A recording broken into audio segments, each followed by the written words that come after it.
অসমের 2024-25 সালের বাজেট রাজ্যকে উন্নয়নের এক নয়া দিগন্তের দিকে এগিয়ে নিয়ে যাবে, দাবি কৌশিকের।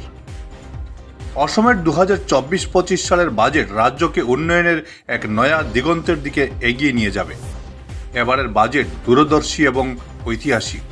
অসমের অর্থনৈতিক বিকাশ, অবকাঠামো উন্নয়ন এবং সামাজিক কল্যাণকে নয়া উচ্চতায় নিয়ে যাবে এবারের রাজ্য বাজেট। গতকাল কাছাড় জেলা বিজেপি কার্যালয়ে এক সাংবাদিক সম্মেলনে এমন দাবি করেন মন্ত্রী কৌশিক রায়। মুখ্যমন্ত্রী হিমন্ত বিশ্ব শর্মার নেতৃত্বে এই বাজেট রাজ্যের যুব সমাজের জন্য কর্মসংস্থান, কৃষকদের উপকার, শিক্ষা ও স্বাস্থ্যক্ষেত্রে বৈপ্লবিক পরিবর্তন ঘটাবে বলে দাবি করেন কৌশিক। সাংবাদিক সম্মেলনে উপস্থিত ছিলেন জেলা বিজেপি সভাপতি রূপম সাহা, রাজ্য সম্পাদক কনাদ পুরকাস্ত সহ অন্যান্যরা। Bureau report, Barak vision.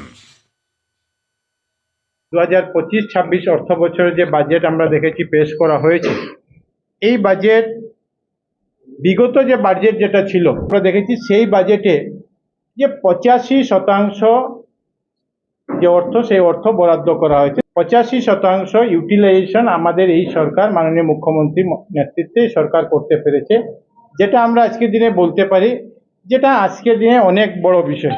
আগের যে বাজেট ছিল সেই বাজেটে এবং আজকের বাজেটে অনেক পরিবর্তন হয়েছে।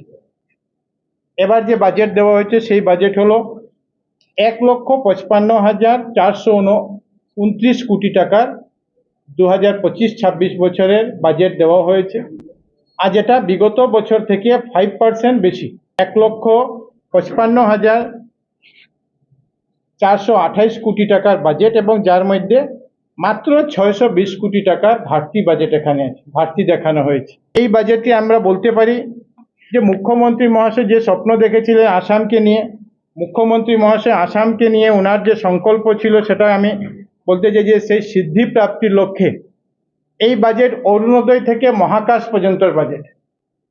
আমরা প্রথম কোনো রাজ্য সরকার, অসম সরকার, যে সরকার নিজস্ব একটা স্যাটেলাইট যাতে আমাদের থাকে, ইন্ডিয়ান স্পেস রিসার্চ অর্গানাইজেশন ইসরোর সঙ্গে চুক্তি করে ইসরোকে আমরা আসাম সরকারের তরফ থেকে অর্থ বরাদ্দ করা হবে যাতে আসামে একটা নিজস্ব স্যাটেলাইট থাকে।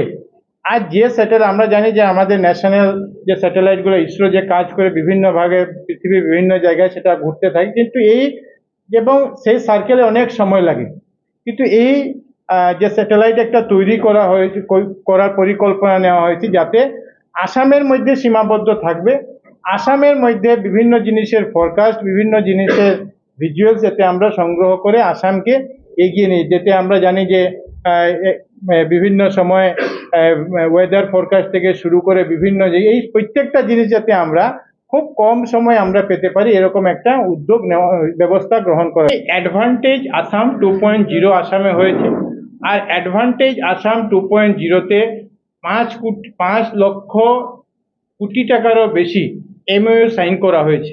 বিভিন্ন জেলাতে যারা 50 কোটি টাকার কম ইনভেস্টমেন্ট করতে চান সেটারও ব্যবস্থা বিভিন্ন জায়গাতে করা হয়েছে, যাতে আমরা বিভিন্ন গুয়াহাটি না গিয়ে নিজের নিজের জেলাতে করেছে।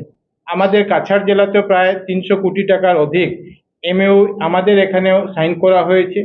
হাইলাকান্দি বলুন, শ্রীভূমি বলুন, বিভিন্ন জায়গাতে এরকম এমওইউ সাইন করা হয়েছে। আসামে আগের যে পরিস্থিতি ছিল, আসামের পরিচিতি কি ছিল? আসামের পরিচিতি ছিল বন্ধ, আসামের পরিচিতি ছিল আন্দোলন, আসামের পরিচিতি ছিল জাতি সংঘর্ষ, আসামের পরিচিতি ছিল গোলা বোমা। সেখান থেকে শুরু করে আজকের দিনে আসাম সেমিকন্ডাক্টরে যে জায়গাতে এসে পৌঁছেছে, আসামে 29,000 কোটি টাকার সেমিকন্ডাক্টর এসেছে।